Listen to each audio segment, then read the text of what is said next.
राघव चड्ढा को लेकर एक खबर आती है कि पंजाब सरकार की तरफ से उनको जो सिक्योरिटी मिली हुई थी उसको पंजाब की सरकार ने वापस ले लिया। पंजाब की सरकार ने वापस क्यों लिया? तो इसका सामान्य सा कारण है कि पंजाब की सरकार किसकी है? आम आदमी पार्टी की है। और आम आदमी पार्टी से आजकल राघव चड्ढा के रिश्ते ठीक नहीं है। अब जैसे ही पंजाब सरकार ने सिक्योरिटी वापस ली, वैसे ही खबर आती है कि केंद्र की सरकार ने राघव चड्ढा को सिक्योरिटी दे दी है। जेड और जेड प्लस कैटेगरी को लेकर मीडिया में अभी अलग अलग राय परोसी जा रही है, लेकिन कुल मिलाकर राघव चड्ढा को सुरक्षा मिली है केंद्र सरकार की तरफ से, यह चर्चा का विषय बन गया। सबसे पहले इस पर चर्चा क्यों हो रही है, आप जरा यह समझने का प्रयास कीजिए।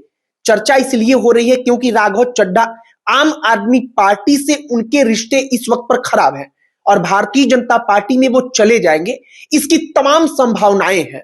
और इन्हीं संभावनाओं के बीच जब आम आदमी पार्टी की सरकार उनकी सुरक्षा वापस लेती है, तब भारतीय जनता पार्टी की केंद्र सरकार सुरक्षा प्रदान करती है, तो इस बात को बल मिल जाता है कि राघव चड्ढा से भारतीय जनता पार्टी की बातचीत क्या वाकई में सच में चल रही है। अब एक और बात आप समझिए, हमने एक डेटा निकाला तो मालूम चला कि केंद्र की सरकार सिक्योरिटी पॉलिटिक्स कर रही है। सिक्योरिटी पॉलिटिक्स का मतलब यहां पर यह है कि जो व्यक्ति उनकी पार्टी के करीब आना चाहता है या फिर जो विपक्ष है उससे उसका अलगाव होता है, तो उसको तुरंत भारी भरकम सिक्योरिटी दो और सिक्योरिटी के नाम पर उसको अपनी पार्टी के साथ जोड़ लो। अब राघव चड्ढा क्या उसी ट्रैप में फंस चुके हैं?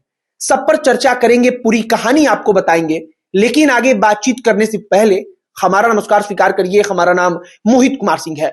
जेड और जेड प्लस सिक्योरिटी लेवल को लेकर चर्चाएं हैं। सबसे पहले बता देते हैं कि ये जेड और जेड प्लस सिक्योरिटी लेवल होती क्या है।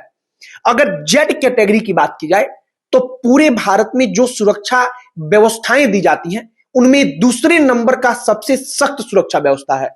इसमें कुल मिलाकर के 22 सुरक्षा कर्मी होते हैं, जिनमें से 4 से लेकर 6 तक एनएसजी के ट्रेंड कमांडो होते हैं।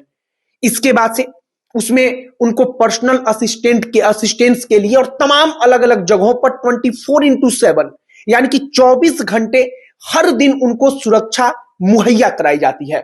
अब दिल्ली पुलिस के बाद से एनएसजी के कमांडो, इसके बाद से भी केंद्रीय बलों के जवान उनकी सुरक्षा में तैनात रहते हैं, जिनको जेड श्रेणी की सुरक्षा दी जाती है। अब अगर जेड प्लस की आप बात करेंगे तो इसमें कुल 55 सुरक्षा कर्मी होते हैं, यानी कि 55 व्यक्ति मिलकर एक व्यक्ति की सिक्योरिटी के लिए तैनात होते हैं। अब राघव चड्ढा को वाकई में जेड या जेड प्लस सिक्योरिटी की जरूरत है, इसको लेकर के भी एक डिबेट चल रही है और डिबेट होना भी चाहिए। इसलिए होना चाहिए क्योंकि किसी व्यक्ति को केवल अपने पार्टी के करीब लाना है, तो फिर उसको अगर इस आधार पर सुरक्षा प्रदान की जाती है तो फिर यह वाकई में नैतिक तौर पर गलत है। एक सांसद है वो और बड़े पद पर नहीं है, किसी मिनिस्ट्री से जुड़ा हुआ नहीं है, अगर उसके ऊपर लाखों रुपए केंद्र की सरकार केवल सुरक्षा पर खर्च कर रही है तो सवाल उठने लगता है। आपको हम 3-4 उदाहरण देते हैं। मुकेश सहनी की अपनी पार्टी थी। मुकेश सहनी की पार्टी जब थी तो वो भारतीय जनता पार्टी के साथ नहीं हुआ करते थे, आज की तारीख में भी नहीं है, लेकिन बीच में वो भारतीय जनता पार्टी के साथ आ गए थे। मुकेश सहनी को अचानक से सिक्योरिटी दे दी गई। सिक्योरिटी देने का मतलब सिर्फ इतना था कि भारतीय जनता पार्टी से उनके रिश्ते ठीक हो रहे थे, मतलब कि सिक्योरिटी पॉलिटिक्स के सहारे भारतीय जनता पार्टी की सरकार नेताओं को, छोटी छोटी पार्टियों को अपने साथ लाने में कामयाब होती है। आपको एक और नाम बताते हैं, चिराग पासवान का। चिराग पासवान भारतीय जनता पार्टी से दूर थे, उनके पास सिक्योरिटी नहीं हुआ करती थी। चिराग पासवान की बीजेपी से नजदीकियां बढ़ी, उनकी नई पार्टी खड़ी हुई और इसके बाद चिराग पासवान को सिक्योरिटी दे दी गई। आज के दिन में तो वो केंद्र सरकार में मंत्री हैं, तब सिक्योरिटी बनती ही है, लेकिन उसके पहले ही उनको हाई लेवल सिक्योरिटी दे दी गई थी। क्यों? क्योंकि वो भारतीय जनता पार्टी के करीब आ रहे थे।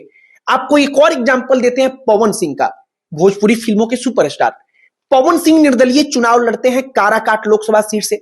जब वो चुनाव लड़ रहे थे तब कोई हाई लेवल सिक्योरिटी उनके पास नहीं हुआ करती थी, लेकिन चुनाव लड़ते हैं, चुनाव हारते हैं, भारतीय जनता पार्टी को चुनाव हरवा डालते हैं और इसके बाद से जब भारतीय जनता पार्टी के नेता वापस से उनसे कांटेक्ट करते हैं, वापस से अपनी पार्टी में लेकर के आते हैं, तब पवन सिंह को वाई कैटेगरी की सुरक्षा दे दी जाती है। अब उनकी सिक्योरिटी में कमांडो उनके आगे पीछे घूमते हैं। कहने का मतलब कि ये तमाम वो उदाहरण है जहां पर सिर्फ और सिर्फ सुरक्षा देकर के नेताओं को या किसी भी व्यक्ति को अपनी पार्टी के साथ भारतीय जनता पार्टी की सरकारों ने जोड़ा है। और क्या राघव चड्ढा इसमें अगले हैं? आम आदमी पार्टी के नेता ये सवाल पूछ रहे हैं कि राघव चड्ढा से बीजेपी का क्या कनेक्शन है, कि वो हमारे सांसद हैं, हम उनको सुरक्षा नहीं दे रहे हैं, हमारी सरकार नहीं दे रही है, लेकिन उनकी सरकार तुरंत आकर के सुरक्षा दे रही है। केंद्र की सरकार सिक्योरिटी को लेकर बार बार कह देती है कि ये जो खुफिया एजेंसियां हैं उनके रिपोर्ट के आधार पर, आईबी के रिपोर्ट के आधार पर होम मिनिस्ट्री तैयार करता है, वो सूची तैयार करता है कि किसको सिक्योरिटी देना है, किसको किस लेवल की सिक्योरिटी देनी है।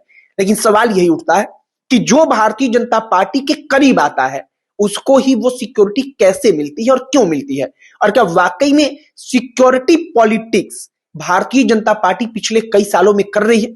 फिलहाल राघव चड्ढा की तरफ से आधिकारिक तौर पर अभी इसकी पुष्टि नहीं की गई है कि केंद्र की सरकार ने उनको सुरक्षा प्रदान किया है, लेकिन ये बात मीडिया में लगभग कंफर्म हो चुका है कि राघव चड्ढा को केंद्र की सरकार सुरक्षा प्रदान कर रही है।